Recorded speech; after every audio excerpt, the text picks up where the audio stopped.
श्रवण करवाइए। तो आप भी वह कथा सुनना चाहते हैं या नहीं, बोलिए।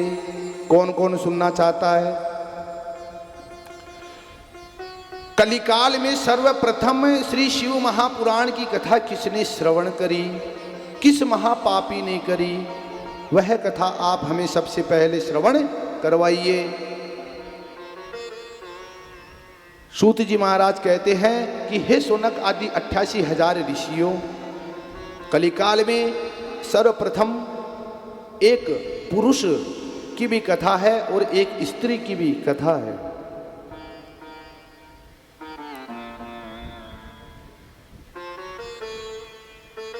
एक स्त्री की कथा है और एक पुरुष की कथा है।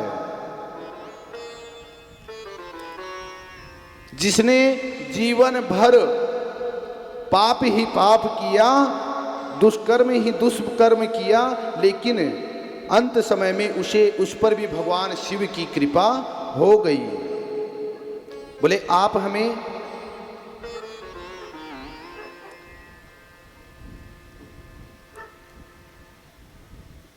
एक जो पुरुष है उसका नाम है बिंदुक। एक ब्राह्मण पुत्र था। वास्कल नामक एक नगर था।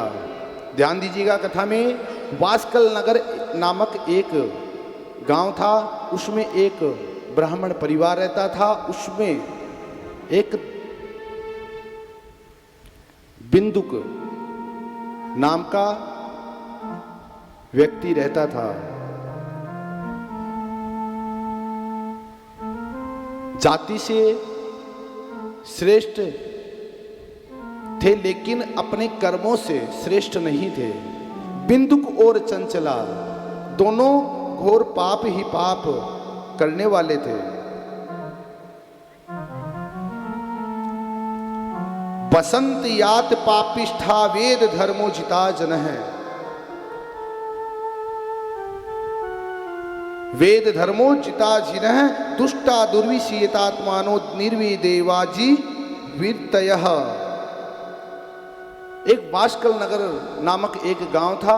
उस गांव में पूरे के पूरे लोग, वह पूरा का पूरा गांव ही शराब पीने वाला, जुआ खेलने वाला, पर स्त्री गमन करने वाला, पाप ही पाप कर्मों से लिप्त रहने वाले उस वहां पर लोग रहते थे पूरे गांव में ही। वहीं पर एक बिंदुक और एक चिंचुला नाम क्या पति पत्नी भी उसी गांव में रहते थे।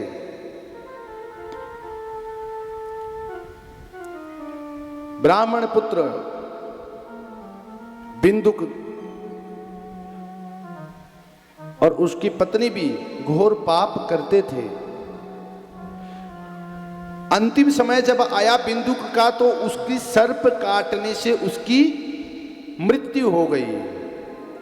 अनेक समय तक वह घोर नरक भोगा और अंतिम में पर्वत पर जाकर के पिशाच शरीर, पिशाच योनि प्राप्त किया। फिर भी वह और पाप करने लगा। बिंदुक की मृत्यु होने के बाद में चंचुला, अब बिना पति के स्त्री का जीवन कैसा रह सकता है महाराज। चंचुला और दुखी रहने लगी, कष्ट में रहने लगी। चंचला ने एक समय देखा कि चंचला अब नगर नगर भिक्षा मांग कर करके अपना भोजन पेट पालन करने लगी। चंचला का भी वृद्ध अवस्था हुई, बुढ़ापा आया। जैसे ही चंचला का बुढ़ापा आया, तब वह नगर नगर घर घर जाकर के भिक्षा मांगने लगी। चंचला ने देखा एक समय कि कुछ लोग एक गांव से दूसरे गांव की तरफ जा रहे थे। तब उन चंचला ने देखा कि यह जरूर किसी मेले में जा रहे होंगे। चंचला उनके साथ में मेले में जाती है, उनके साथ साथ उनके पीछे पीछे चली जाती है। कुछ लोग सामने से आ रहे थे। तो भिक्षा के लिए चंचला ने हाथ बढ़ाया कि मैं बहुत भूखी हूं, लेकिन कोई भी उसको प्रसाद भोजन नहीं दे रहा था। क्यों? क्योंकि जो भी कथा श्रवण करके जा रहा था तो अपना प्रसाद कोई दूसरे को नहीं देना चाहिए।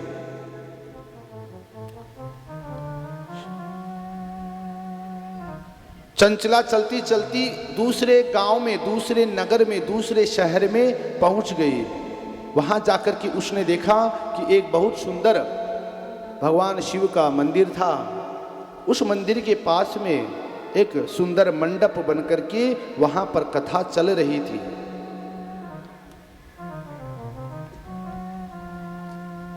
चंचला भी उस मंडप में जाकर के बैठ गई।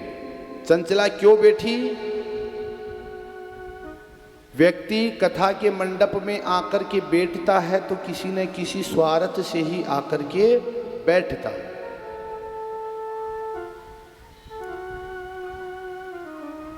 चंचला भी उस मंडप में आकर के बैठी। क्यों? क्योंकि जब कथा पूरी होगी तब मुझे भी प्रसाद मिलेगा। भूखी थी चंचला। कोई अपने कष्ट मिटाने के लिए कथा श्रवण करता है, कोई अपने दुखों को मिटाने के लिए कथा श्रवण करता है, कोई किसी सांसारिक भोग वस्तु को प्राप्त करने के लिए कथा श्रवण करता है। लेकिन श्री शिव महापुराण की कथा तो ऐसी है, इस इहलोक में भोग और उसके बाद में परलोक में मोक्ष प्राप्त दिलाने वाला अगर कोई एक साधन है तो वह है सत्संग, श्री शिव महापुराण की कथा श्रवण करना।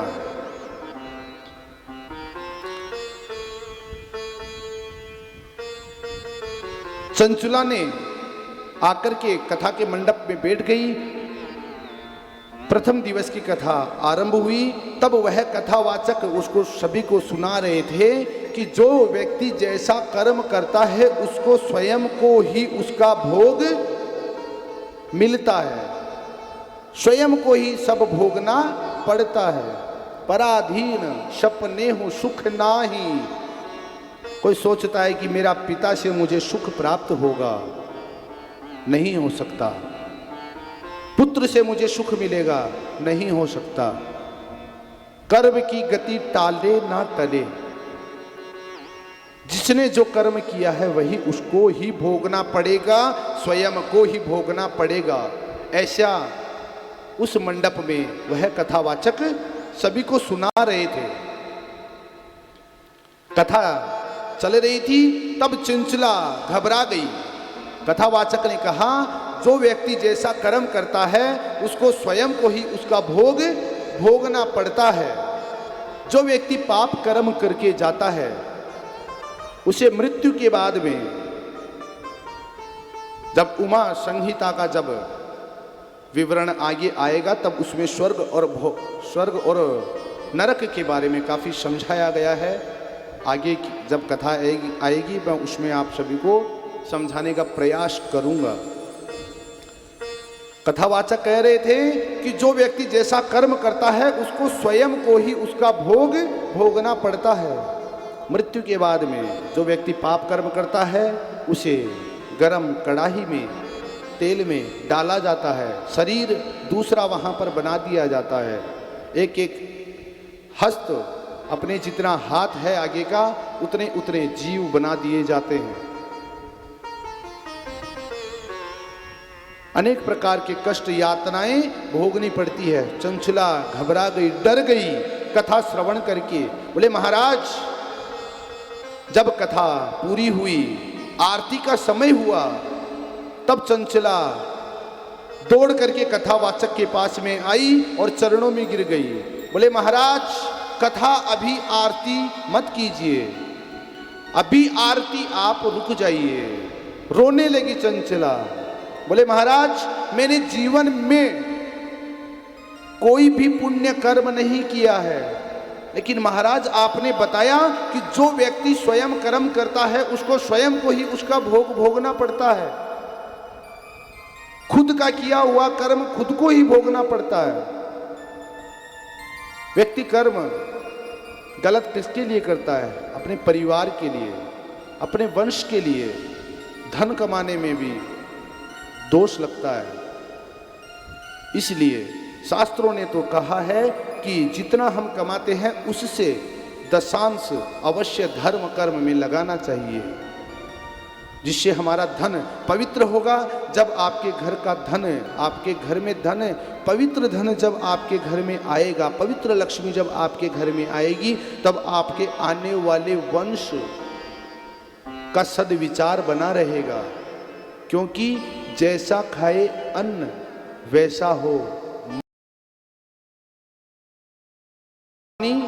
वैसी हो वाणी। इसलिए हमेशा यथाशक्ति धर्म कर्म भी हर व्यक्ति को करना चाहिए। चंचला रोते रोते कथावाचक के पास में जाकर के रोने लगी, कहने लगी कि हे महाराज, अभी आप आरती मत कीजिए, रुक जाइए। बोले हे देवी तुम कौन हो? बोले मेरा नाम चंचला है, मैंने जीवन भर पाप ही पाप कर्म किए हैं महाराज, और आपने अभी समझाया सुनाया कथा में, श्री शिव महापुराण की कथा आप कि जो व्यक्ति जैसा कर्म स्वयं कर्म करता है उसको स्वयं को ही अपना भोग भोगना पड़ता है। हे महाराज, मैंने जीवन भर मैंने कोई भी पुण्य कर्म नहीं किया है महाराज, आप कृपा कीजिए, कैसे मेरा कल्याण होगा?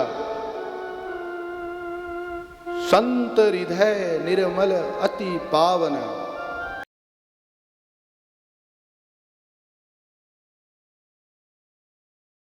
तुझे नहीं पता था कि खुद का किया हुआ पापों का भोग स्वयं को ही भोगना पड़ता है? बोले नहीं महाराज, मुझे नहीं पता था।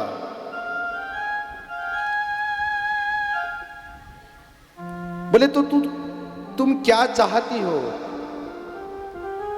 बोले महाराज, किस प्रकार मेरा उद्धार होगा? रो रो करके चंचला कथावाचक से कहती है, क्या कहती है? हम आ गए शरण तुम्हारी। सभी हाथ जोड़ करके बैठिए, कोई भी ताली नहीं बजाएगा। क्यों? क्योंकि जब कोई दुखी होता है, जब कोई रोता है, तब ताली बजानी चाहिए क्या? हाँ जी ना जी। कथा में पूरा ध्यान रखिए, तभी कथा आपको समझ में आएगी। कोई भी आपस में बात ना कीजिए। चंचला रो रो करके कथावाचक को कहती है, हमें आ गए। आपने भी जीवन में कोई ना कोई कर्म, दुष्कर्म, पाप कर्म अवश्य किया है। इस धरती में जितने भी लोग हैं, जितने भी जीव हैं, चाहे जानबूझ के करो चाहे अनजान में करो, पाप हर किसी ने किया है। कोई भी ऐसा जीव नहीं है जिसने पाप नहीं किया है, चाहे वह कितना भी बड़ा योगी हो, तपस्वी हो, पंडित हो, पुजारी हो, सभी ने किया है। चाहे गृहस्थ आश्रम हो, चाहे वृद्ध आश्रम हो, चाहे वामप्रस्थ आश्रम हो, चाहे ब्रह्मचारी आश्रम हो, पाप सबसे होता है। तो आप सभी भी हाथ जोड़ करके श्री शिव महापुराण से प्रार्थना करेंगे, जैसे आज चंचुला एक उस कथावाचक के सामने कर रही है। कहती है, हमें आ गए शरण तुम्हारी, हमें आ गए शरण तुम्हारी, हमें आ गए शरण तुम्हारी, हम आ गए शरण तुम्हारी। उद्धार कीजिए, उद्धार कीजिए। डूब रही है जीवन नैया,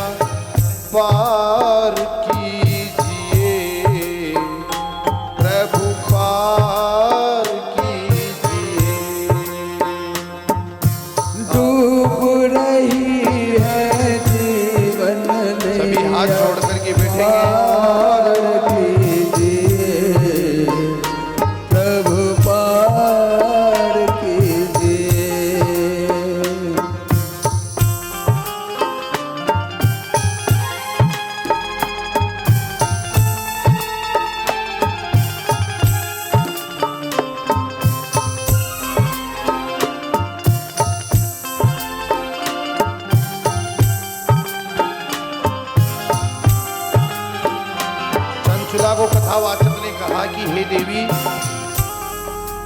तुमने ऐसा क्या कर्म किया?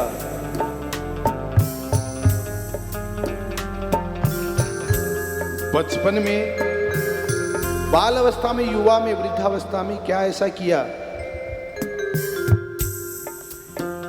बोली, बालापन मैंने खेल गवायो,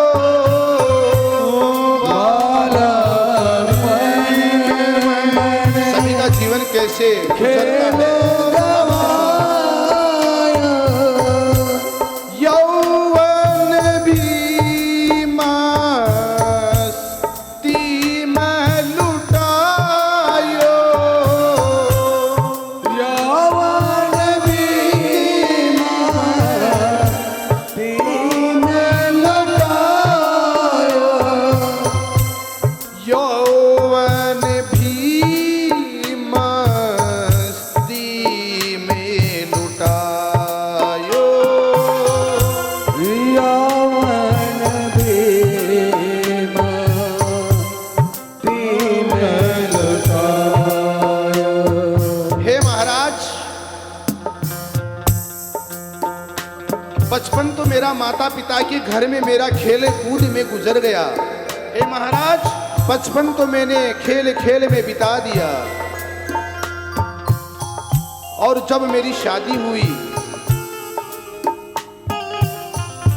बचपन माता पिता के यहाँ मैंने, आप सभी ने भी वैसे ही बिताया है। बचपन में खेल कूद में मैंने जीवन अपना बिता दिया, और मेरी शादी होने के बाद में अपने परिवार के लिए, परिवार चलाने के लिए, अपनों के लिए ना महाराज, मैंने पता नहीं कितने कितने गलत कर्म किए हैं, लोगों को लूटा है, चोरी की है। मनसा वचसा कर्मणा, मन से, वाणी से, कर्म से अनेक मैंने पाप ही पाप किए हैं महाराज।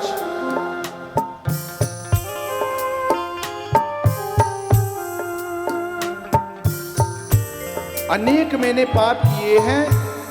बोले, क्या तुझे नहीं पता था? बोले, नहीं, मुझे नहीं पता था कि स्वयं को ही भोगना पड़ता है। बोले, अब तुम क्या चाहती हो? चंचला कहती है, अब रह गया थोड़ा जीवन, अब रह गया थोड़ा जीवन, अब रह गया थोड़ा जीवन, अब रह गया थोड़ा जीवन, इसे पार कीजिए, इसे पार कीजिए, डूब रही है जीवन नैया, पार कीजिए प्रभु, पार कीजिए। हमें आ गए शरण तुम्हारे, हम आ गए शरण तुम्हारे, उद्धार कीजिए,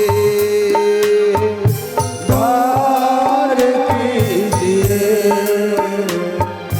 डूब रही है पार कीजिए, ओ प्रभु पार कीजिए, ओ प्रभु पार कीजिए।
संत ने कहा देवी तुम क्या चाहती हो? बोली कैसे भी मुक्ति होवे, कैसे भी मुक्ति होवे, कैसे भी मुक्ति होवे, ऐसे भी मुक्ति होवे, वही काम कीजिए, कई काम कीजिए,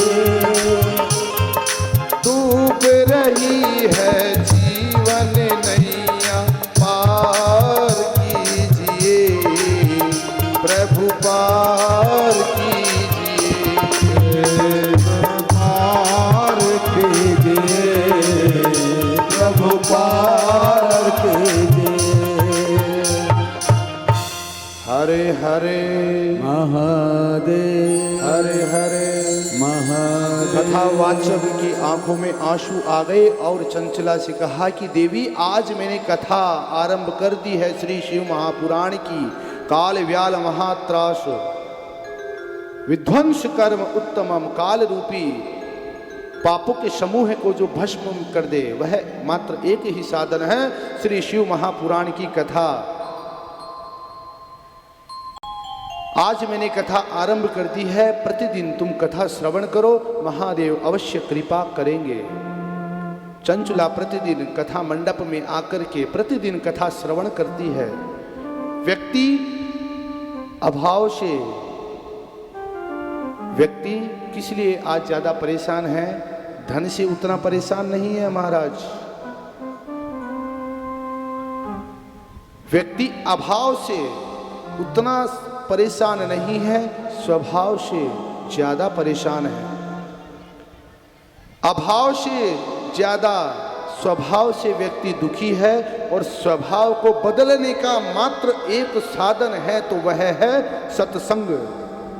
व्यक्ति अभाव से ज्यादा स्वभाव से दुखी रहता है, और स्वभाव को सत्संग के द्वारा सहज ही बदला जा सकता है। कथावाचक ने कहा देवी तुम प्रतिदिन यहाँ पर कथा श्रवण करो, तुम पर महादेव अवश्य अवश्य अवश्य कृपा करेंगे। चंचला प्रतिदिन समय पर आकर के कथा श्रवण करती है। जो प्रतिदिन समय पर आती है और जब तक कथा पूरी नहीं होती वह कुछ भी अन्न जल अपने मुख में नहीं पान करती है, जिस कारण चंचला का उपवास भी हो जाता है। संध्या के समय में जब कथा पूर्ण हो जाती है तब जो प्रसाद मिलता है उसी से चंचला वह प्रसाद ग्रहण करती है। प्रसाद ग्रहण करती है और 7 दिन तक प्रतिदिन कथा समय पर आकर के श्रवण करती है। कथा पूर्ण होने के बाद में, कथा पूर्ण हो जाने के बाद अंतिम में वहां पर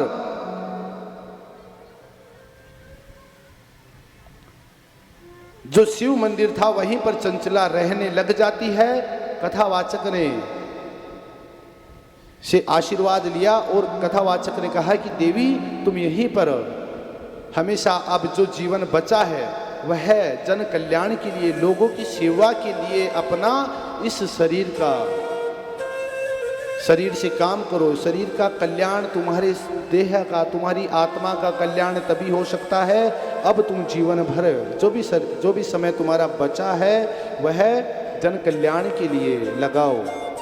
कुछ दिन तो चंचला वहां पर रह करके शिव मंदिर में प्रतिदिन भगवान शिव की सेवा करने लगी।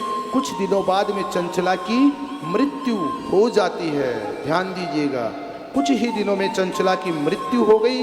मृत्यु होने के बाद एक तरफ से यमदूत चंचला को लेने के लिए आते हैं और एक तरफ से भगवान सदाशिव के गण चंचला को लेने के लिए आते हैं।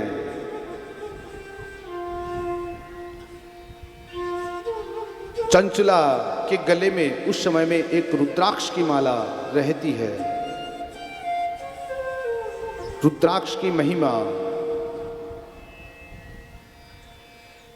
एक तरफ से यम के दूत, धर्मराज के दूत, और एक तरफ भगवान सदाशिव के गण चंचुला को लेने आए। जैसे ही यमदूतों ने चंचुला को हाथ लगाया, महाराज यम के दूत इतना दूर जाकर के गिरे कि वापस आ भी नहीं सके। क्यों? क्योंकि उसने अपने गले में रुद्राक्ष धारण किया हुआ था। हमारा तो यह विश्वास है, अगर कोई व्यक्ति अंतिम समय में जब अपना शरीर का, देह का त्याग करता है, उस समय में भी अगर वह रुद्राक्ष धारण किया हुआ है तो शमशान तक वह रुद्राक्ष जाने दीजिए। उस समय में भी रुद्राक्ष को नहीं निकालना चाहिए। सब कुछ शरीर से निकाल लीजिए, लेकिन रुद्राक्ष अंतिम समय में भी, शमशान में भी साथ में छोड़ सकते हैं। बहुत महत्व है यहां पर रुद्राक्ष का बताया गया है।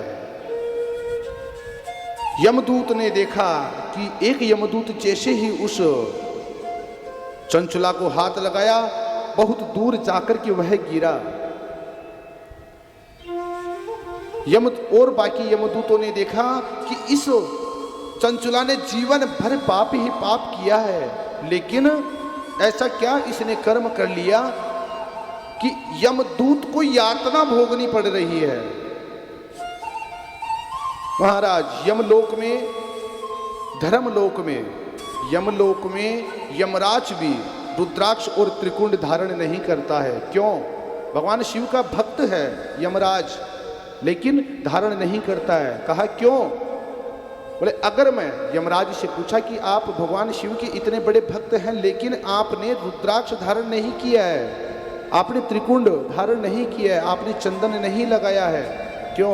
बोले अगर मैं यमलोक में रुद्राक्ष धारण करूंगा और त्रिकुंड का चंदन लगाऊंगा अपने मस्तक पर, तो जितने भी यह यातना भोग रहे हैं, जितने भी अपने पापों का भोग रहे हैं, सब इन जीवों का कल्याण हो जाएगा, सबको तुरंत मोक्ष प्राप्त हो जाएगा। इसलिए मेरा कर्म जो है इनको यातना देने का है।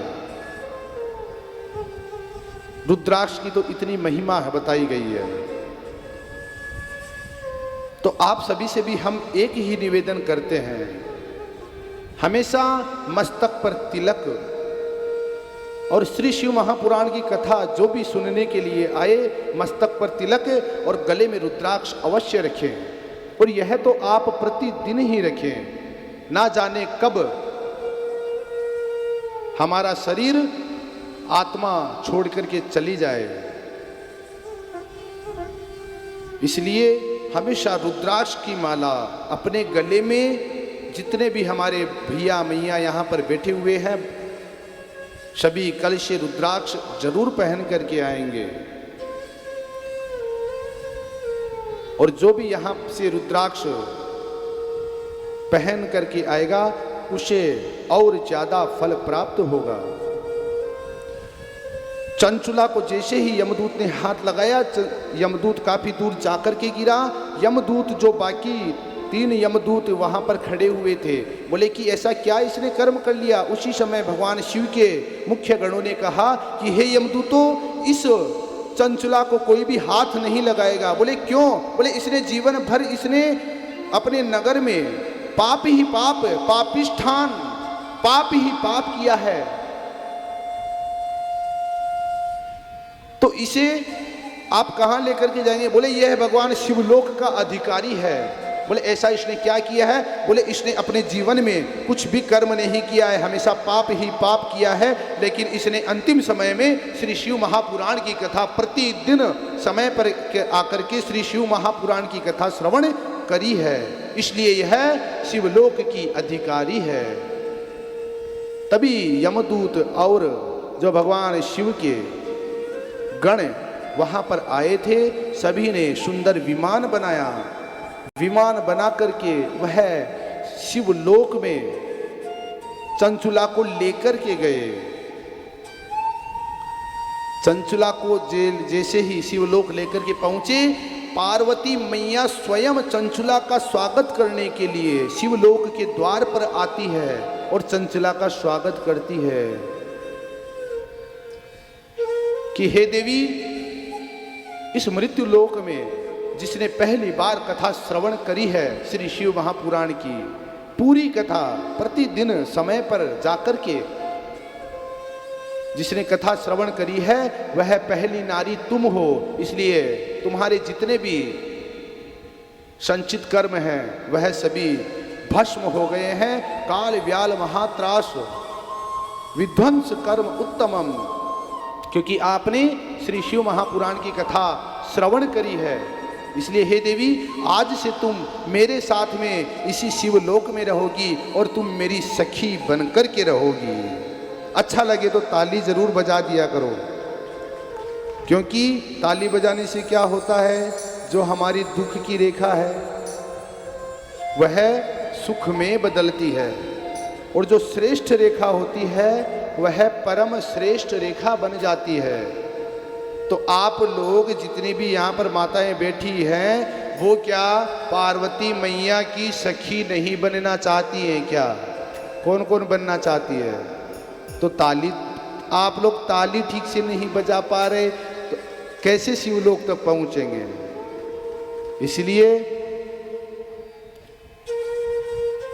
मां पार्वती चंचला का स्वागत करती है और आशीर्वाद स्वरूप कहती है कि हे देवी, तुम आज से मेरी परम सहेली, मेरी परम सखी बनकर के यहीं पर शिवलोक में ही रहोगी।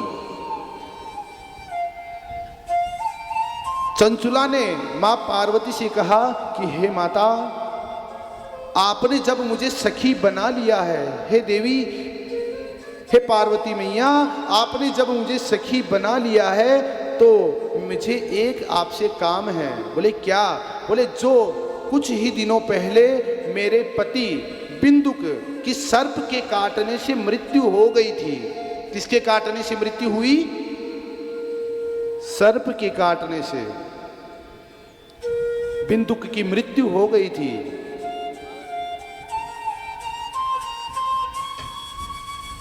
वह कहाँ है देवी? हे मां पार्वती, आप जरा ध्यान करके बता दीजिए मेरा पति बिंदुक कहाँ है।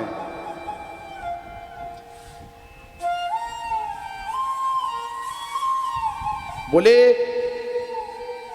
सूत जी महाराज सोनक आदि 88,000 ऋषियों से कहते हैं, उसी समय मां पार्वती ने ध्यान लगाया और ध्यान में देखा कि चंचुला का पति बिंदुक पिशाच योनि को प्राप्त हुआ है। विंध्याचल पर्वत पर यह वह विशाल पिशाच बन करके अभी भी अपने दुखों का कारण बन के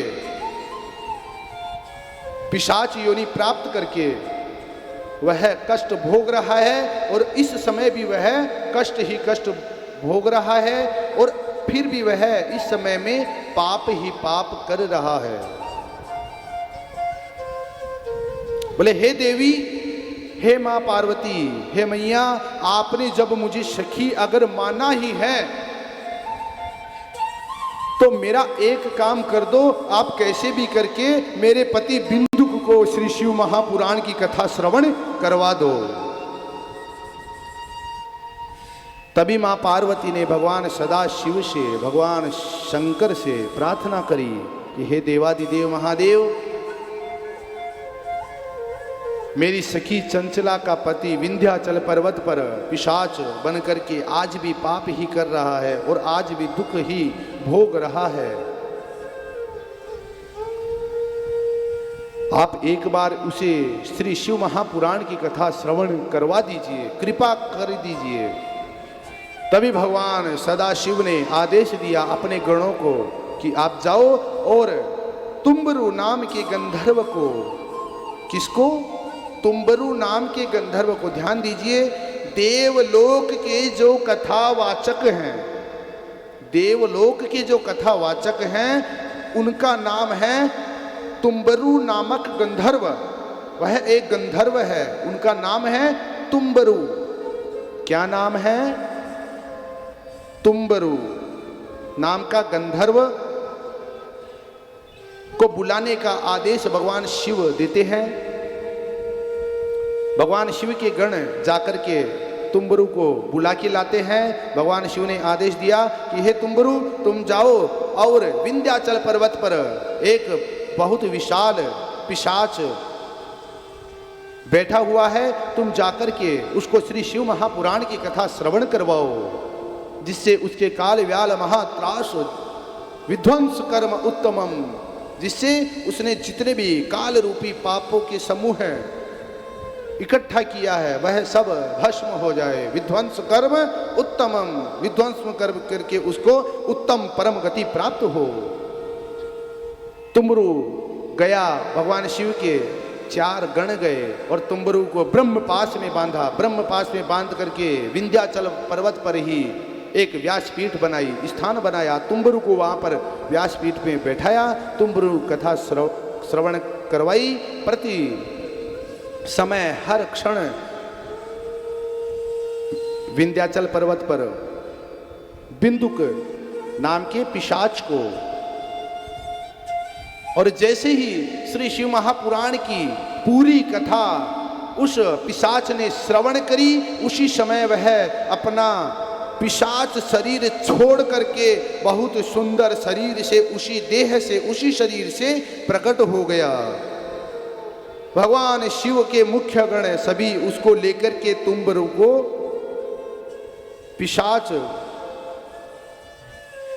शरीर से का जो मोक्ष हुआ, बिंदुक को लेकर के शिवलोक में आए। शिवलोक में आकर के भगवान शिव से के सम्मुख बिंदुक को लेकर के आए। भगवान शिव ने उनका स्वागत किया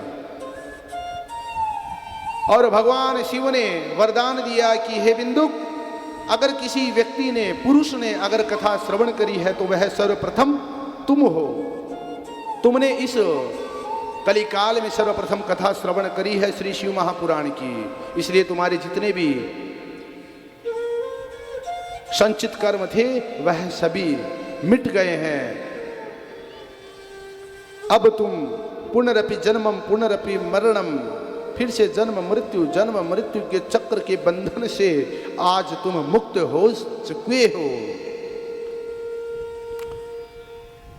अपना मैं तुम्हें वरदान देता हूं कि आज से तुम मेरे गण बन करके रहोगे और आज से तुम्हारा नाम मेरा मुख्य गण बन करके तुम रहोगे और आज से तुम्हारा नाम नंदी गण होगा।